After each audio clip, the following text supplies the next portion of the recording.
We're going to kick off our Poker 101 course talking about the rules of the game. So if you're new to Texas Hold'em and you don't know how to play the game, then you're going to want to stick around to learn how.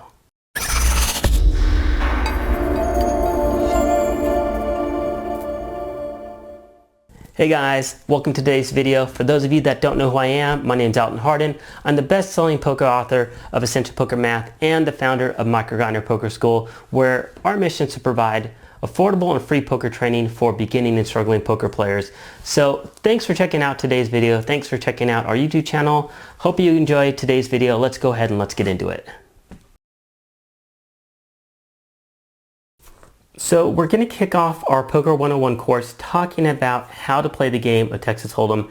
So today's introductory lecture is geared towards complete beginners. If you don't know how to play the game, if you're interested in learning, then you're going to want to stick around. Now, for those of you that know how to play, just go ahead and skip over this lecture and jump to the next one. So what we're going to do is we're going to break this lecture up into multiple parts. We're going to talk about pre-flop play, we're going to talk about post-flop play, and then we're going to talk about hand rankings. What are the worst hands and what are the best hands in this game? And so what we're going to do is we're going to break it up and we're going to start off talking about pre-flop play. So let's go ahead and let's get into pre-flop play. Okay, so with pre-flop play, there's going to be people seated all around the table. So when you sit down at a poker table for the first time, you're going to notice that people are sitting all the way around the table. Now, for the sake of space for my camera, I went ahead and denoted that each person is just a chip of stack. So people aren't going to be this close to you. They're going to be spread out around the table. But in this example, we have 5 different people. And what you're going to notice is that there's going to be a dealer at the table. Now, in a home game, there's going to be typically a dealer button, and it's going to go ahead and slide clockwise every time there's a hand. So every time there's a new hand, the action slides clockwise and the dealer goes to the left. In a casino, the dealer is going to stay in the same spot, but they're going to have a dealer button and they're going to denote who the dealer is, who is acting as the dealer in each hand. So for example, I'm the dealer in this example, and the next hand, the player directly to my left will be the dealer, and the next hand after that, the person directly to the left will be the dealer, and so forth.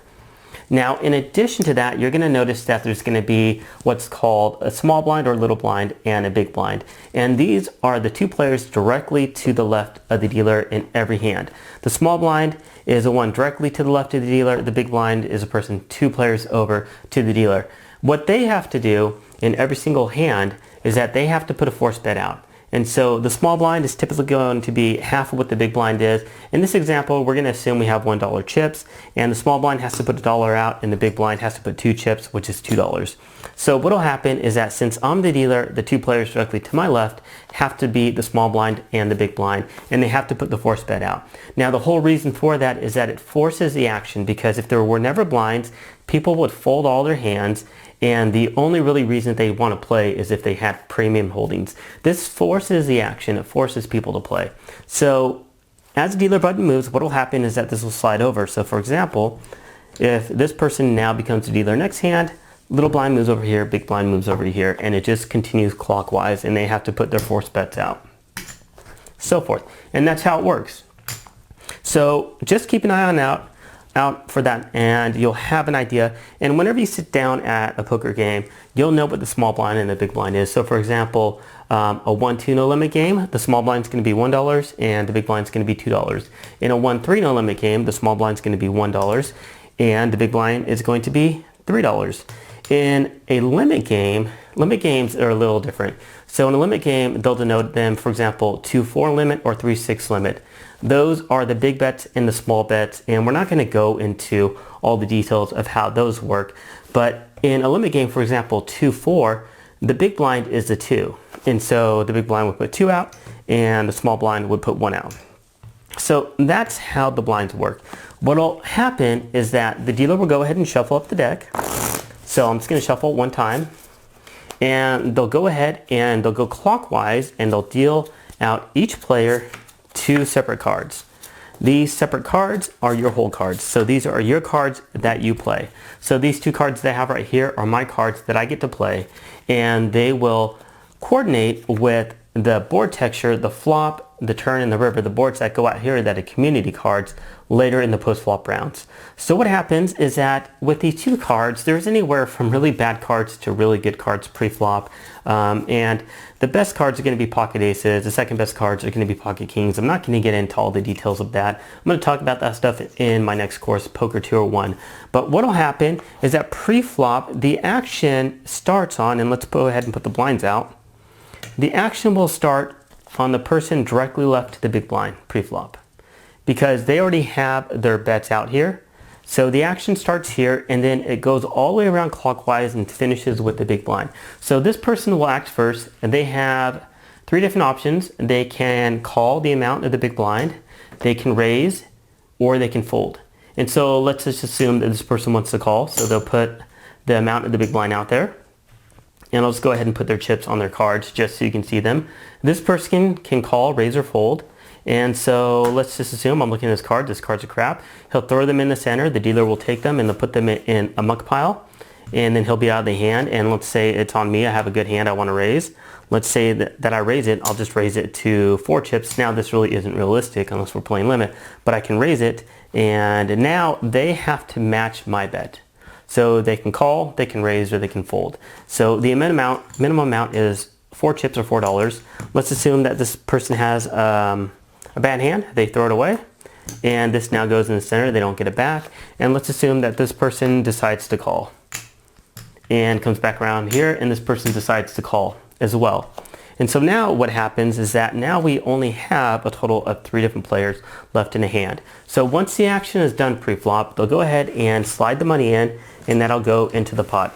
Now what happens with this is that there's different types of game. There is limit hold'em, there is pot limit, and there is no limit. Now pot limit you're typically not going to see. You're typically only see limit or no limit. But pot limit is a variant of poker. And the way that it works with limit, or we can call it fixed limit, is that there's fixed bets amounts that you can only bet in a certain amount on pre-flop, the flop, the turn, and the river. And the dealer is going to tell you, if you know the structure of the game, you're going to know what it is. So you can only bet that amount, and you can't bet anything different. So you can bet that amount, and you can raise that amount, and that's it. In low limit, you can raise all in. So you can raise as much as you have left behind. And depending on the card room, there's going to be a minimum amount that you can raise. So the amount of raising and the amount of betting is really up to you. So the minimum bet is typically going to be the small blind or the big blind, depending upon the card room. And the maximum amount is how many chips you have left behind for no limit. And that's typically the game that a lot of people play today. And so that's the pre-flop portion. What's going to happen next is we'll go to post-flop, which encompasses the flop, the turn, and the river. And we're going to talk about the flop in the next video. So stay tuned. Okay, so we're now going to continue our discussion talking about post-flop play, and we're going to start by talking about the flop, which you'll notice right here. So the way post-flop works is that the dealer is going to deal 3 cards face up here, which is the flop, and then they'll do it again for the turn, and they'll do it again for the river, to the point where there's a total of 5 cards facing up. The whole goal is to make the best hand where you use a combination of any 5 cards, where it's these 5 cards plus your 2 hold cards. So your goal is to make the best hand possible with either 2 of your cards here, 1 of them, or none of them, to make a 5-card hand. Now, in terms of the best hand, we'll talk about what they are later on in this lecture, but I just want to walk through the dynamics of the betting rounds for the flop, the turn, and the river. So with the flop, what will happen is that we have our betting round in place. The pre-flop betting round already occurred, and we're ready to start with the flop. I went ahead and added on some more chips for our players just to give them a little more because we were running short with the pre-flop stuff. So what will happen for the flop is that the dealer is going to burn 1 card here on the top. They'll put that in the muck, and then they'll go deal 3 different cards face up. And these 3 cards are what we consider the flop. So what happens now, since I'm the dealer, betting rounds are going to start here, and we're going to go clockwise. So now since there's only 3 players left in the hand, it's going to start with this opponent here. And I'm going to go ahead and put their hands face up so you can see them. Realistically, you're not going to see them, but I think it's important to give you an idea of what the hands are, and we'll talk about what makes the best hand. So if we look at the flop, this player's first act, they look down, they have 7-9 offsuit, and they flopped middle pair. It's not the best hand, it's not the worst hand. It's on them. Let's say, and let's move this player's chips out of the way. Let's say they decide to check because their first act. They can either check, they can open fold, or they can bet. And because we're playing no limit here, they can bet as many of chips as they have. And the minimum bet, let's say, is a big blind. So the minimum bet is $2. Now, I did talk about a variant called pot limit. Pot limit is where you can bet up to the size of the pot, but you typically are not going to see that with Texas Hold'em. You're typically going to see it with a variant called pot limit Omaha, and we're not going to be playing pot limit Omaha where you get four cards. That's a different game, and we're focusing instead just on Texas Hold'em when we get 2 cards. So let's say he decides to check because he doesn't have that great of a hand. It heads over to this player. He knows that he ends up flopping top pair, one pair of jacks. So let's say he decides to bet and he wants to bet $4. So he bets $4. I look down, I flop 3 of a kind with a pair of 5s here, and what this is we call this flopping a set when we flop 3 of a kind. Now, I like the board texture. There are some draws, there's not that many. I decide just to call. So I call, comes back to this opponent, he says, well, I have a pair of 9s. 2 people are, one guy bets, one guy calls. I'm gonna call one time, and so he decides to call. So there's no raises, he could raise, he could fold. I could have raised as well here with my trip 5s, my set of 5s, but I decided to call just instead. So I call, he calls, and the money goes into the middle, and now we go to the turn. So let's take a look at the turn in the river in the next portion of this lecture. All right, so now we're on the turn. So the dealer's going to do what the dealer did on the flop. They're going to burn a card and turn a face card up on the turn. And I just want to make sure I mention this now is that we're playing no limit Texas Hold'em. So I did say that there was pot limit and there was fixed limit, or just you can call it limit. We're not playing limit Hold'em. We're not playing pot limit because pot limit is typically going to be a different game called pot limit Omaha, which is entirely different than Texas Hold'em. We are playing no limit Texas Hold'em. I just want to make sure I cover that now. So this player with middle pair, they don't improve on the turn, they decide to check. This player again has top pair, decides to bet. Let's say that these chips are worth $5, and so you'll notice that I did add on some additional chips to make sure that we had enough for these betting rounds, because pre-flop there really wasn't enough. So this player bets, they decide to bet $12. I look down, I still have the best hand. He's not afraid of betting. I'm just gonna go all in for the rest of my chips, which would be his $12 plus, if I looked at it correctly, another $45 on top of that. So I call and I raise $45 all in. This guy looks over, he only has middle pair. He decides to fold, he's out of the hand. And it's back to this player. This player decides, well, you know what, I have top pair, I'm gonna call. So he calls, and we look at what he has. Again, he also has a little less. So he only has $35, he doesn't have $45. So the amount that goes in is actually gonna be another $35. So I can take my extra $10 back. And if we take a look at this, here's the $35. This will all now go into the pot. And let's go ahead and slide these out of the way. And in these all-in situations, now we're gonna go to the river. Since we're both all in, there's no money left behind between the both of us because he only has the amount of chips that are in the pot already. There's no more betting on the river. Now, if we both had chips behind, we would again have another betting round on the river, but because there are no more chips behind, there's no more betting round. So again, the dealer's gonna burn a card and they're gonna turn one up, and we're gonna look and see who has the best hand. He has a pair of jacks with a 10, 9, 7 kicker. And so what the dealer is typically going to do is show the different hands. So here's this. This is not the winning hand. The winning hand is actually going to be my hand, which is going to be trip 5s, or we can call them a set of 5s with a jack 9 kicker. So this is going to be the best hand. They'll turn that up like that and say there's the best hand with these. And we win. We win all these chips, and this hand is over. So that's the whole process of going from pre-flop to the flop in the turn in the river for Texas Hold'em, specifically no limit Texas Hold'em. If you're playing limit, it's going to be similar. It's just that it's fixed bets amounts, and you're going to know what they are when you're at the table. And if you mess up, the dealer's going to let you know and they'll correct you, which is not really that big of a thing. Now what we're going to do is we're going to take a look at the different hand rankings. So I want to show you guys the different hand rankings and what makes the worst hand all the way to the best hand. So I'll go ahead and put some on the board and we'll talk about them. So I'll be back in 1 second with that. So for this portion of this lecture, we're now going to talk about hand rankings, what makes the best hand and what makes the worst hand. And we're also going to do some live play demonstration. And what I want to do is I want to jump onto my computer to show you the hand rankings because it's going to be easier than showing it this way. I just want to show you on my computer screen what's the best hands down to the worst hands. And then we're going to jump into some live play. So I'm going to demonstrate playing and talk about the dynamics of the game and just to make sure you understand how everything works from pre-flop all the way down to the river. So let's go ahead and let's get into that. Now we're going to take a look at poker hand rankings from the very best hands you can make in Texas Hold'em to the very worst hands you can make. So first off, before we get started, if you're watching this on YouTube or if you're watching this on MicroGrinder Poker School, go ahead and make this full screen because it's going to look too small if you're not watching it in full screen. And I did this on purpose. I wanted to make sure you saw all the hand rankings on the very same page without having to scroll back and forth or up and down. So go ahead and make it full screen and pause the video and then head on back to this. Okay, so I'm assuming that you now made this full screen. Let's go ahead and get started. The very best hand that you can make in Texas Hold'em is a royal flush. And if you make one of these, if you ever make one of these, then you want to be proud of yourself, maybe take a picture because this rarely happens. Same thing for a straight flush.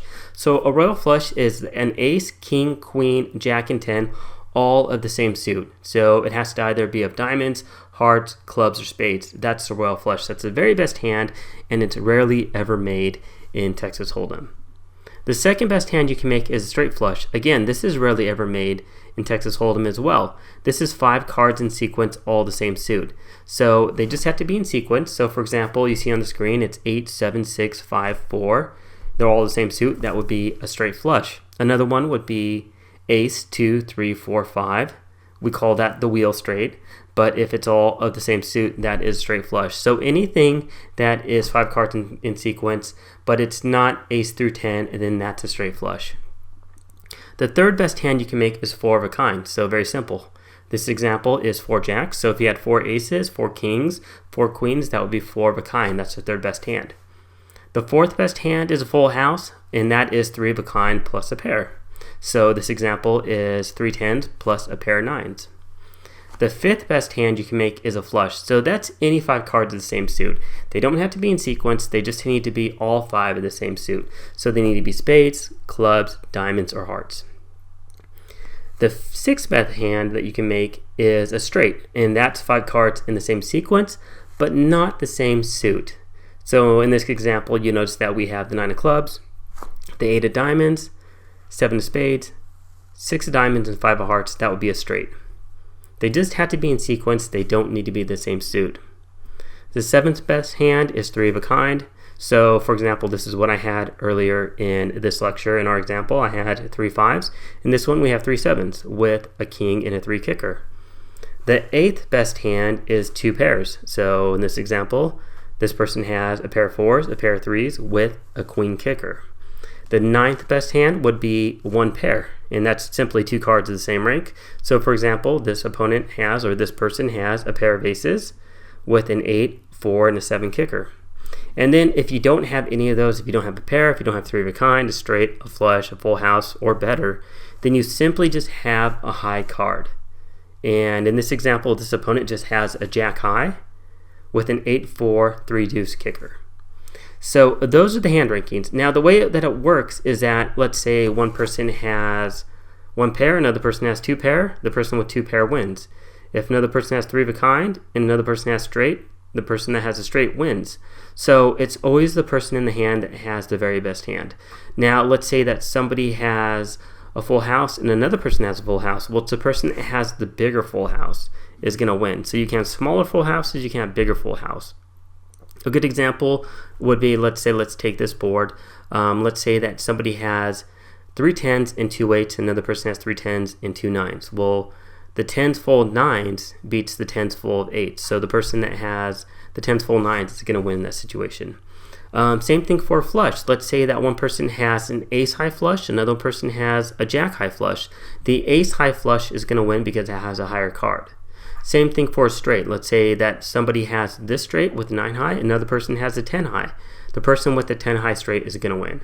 So in a nutshell, that is poker hand rankings from the best hands down to the worst hands. If you don't really fully understand this, just simply Google poker hand rankings for Texas Hold'em, and there's going to be a lot of resources. And it's just really a basic thing that you'll learn to master fairly quickly.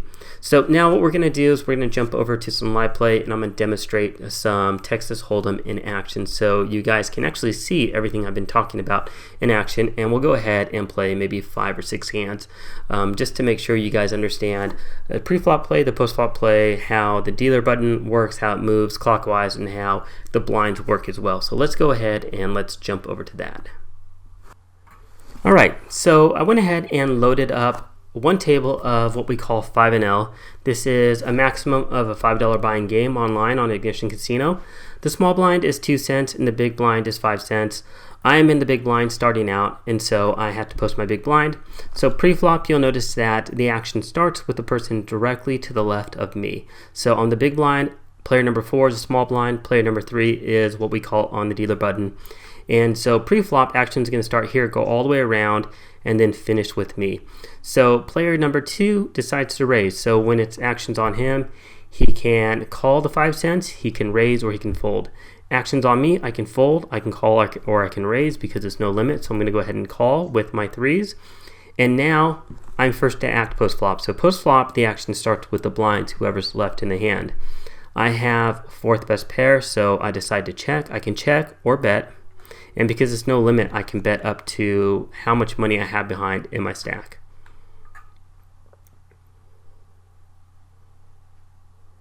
So I check. He's taking a little bit of time. He decides to bet. He bets, and so action is now back on me.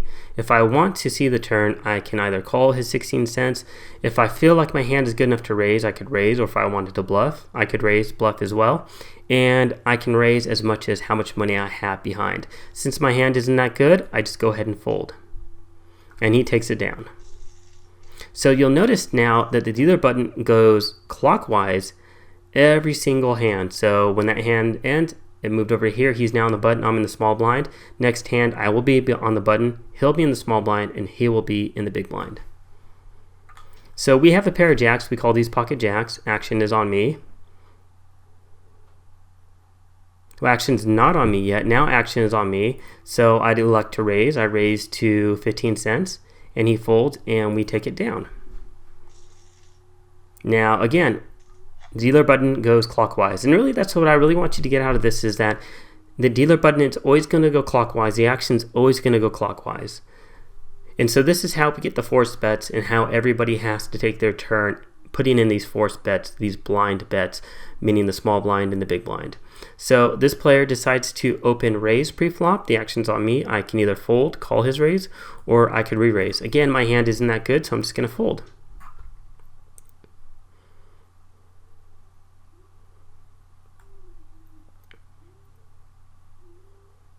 So now the action is on the small blind, and he elects to raise. He makes it 50 cents, and now it's back on him. He can either call the amount left to call to match the 50 cents, or he can re-raise, or he can fold, which he elected to do. He elected to fold.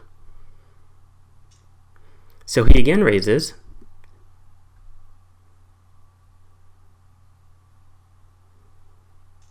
This player decides to call, and I don't have that very good of a hand, so I elect to fold.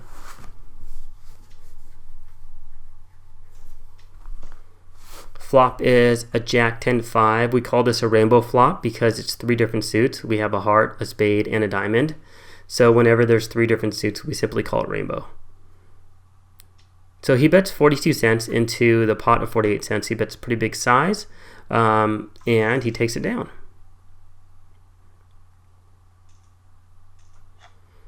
Again, I have pocket jacks. So it's on me. We elect to open raise.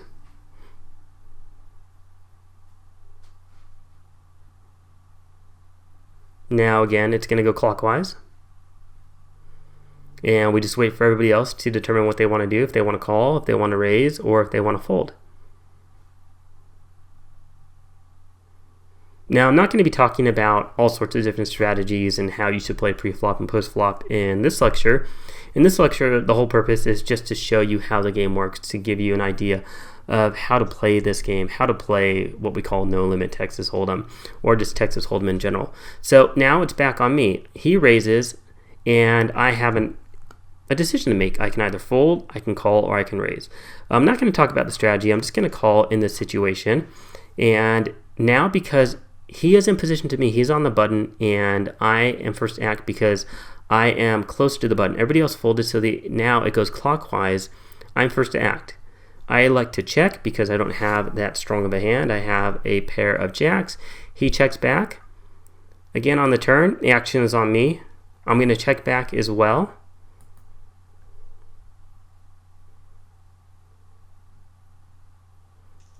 He bets. We're going to call once. And then we're going to check back again. Our hand isn't that great, but we do have second pair.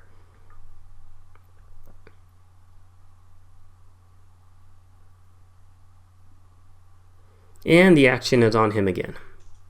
He bets again. He bets really big. We don't have a pair of aces. We can't beat a pair of aces. And this is what we call a 3-bet pot when he re-raises pre-flop. So we just simply fold our pair of jacks here. So anyways, that's going to go ahead and conclude this portion of this lecture. I'm going to go ahead and sit out. What I wanted to get out of this, what I really wanted to show you with this portion is just how the game works. So if you're new to the game of Texas Hold'em, you can simply go online, you can play these $5 games, you can play $2 games, and get an idea of how the game works before you go and play higher stakes games, especially if you want to play live. You can also play what we call free games online. So there's a lot of play money games. You can play those as well. So all that stuff is going to be good just to give you, a bit of an introduction to the game, or even a home game. You can play a home game with your fams and family. All that's really going to help you out. It's going to help you improve your game. So that's going to conclude this portion of the lecture. If you guys have any questions, definitely let me know. If not, thanks for watching, and we'll go ahead and conclude this lecture in just one sec.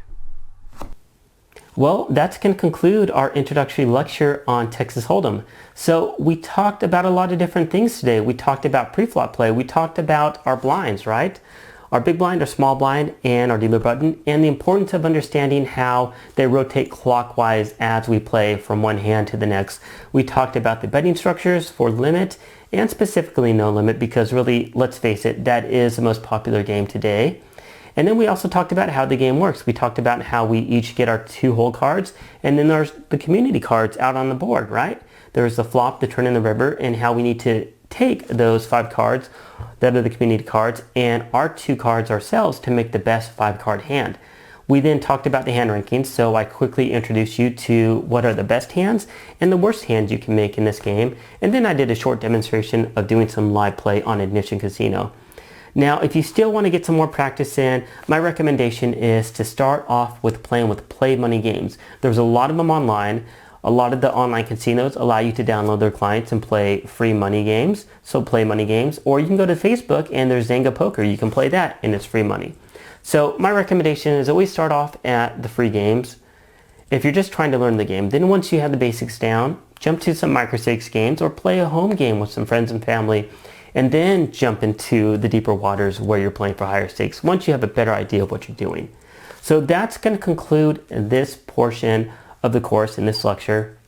What we're going to do next in the next lecture for our next video for this course is I'm going to talk about bankroll management. So I'm going to talk about money and how money matters in poker. We're going to talk about how much money you should have to play, how much you should buy in with, and all that stuff. So you have an idea, right? What stakes you should play, when you should move up, when you should move down, all those different things. I think that's vitally important for somebody that's new to the game. A lot of people don't know how much money they should bring to playing poker. If you're playing tournaments, it's going to be different than if you're playing cash. It's going to be different if you're multi-tabling online versus if you're just playing single tables in live poker. And also the question is, well, how much do I buy in for? Do I buy in for 30 big blinds, which is the minimum? Do I buy in for 100 big blinds, or do I buy in for 200 big blinds? So we'll talk about all those different things in the next lecture. So if you like this video, please click the thumbs up and also let me know down in the comment area. Now also, if you're not subscribed to MicroGrinder Poker School, definitely subscribe because I'm going to be producing not only this course, Poker 101, but also there's going to be Poker 201 and Poker 301. So this course is all about the basic fundamentals.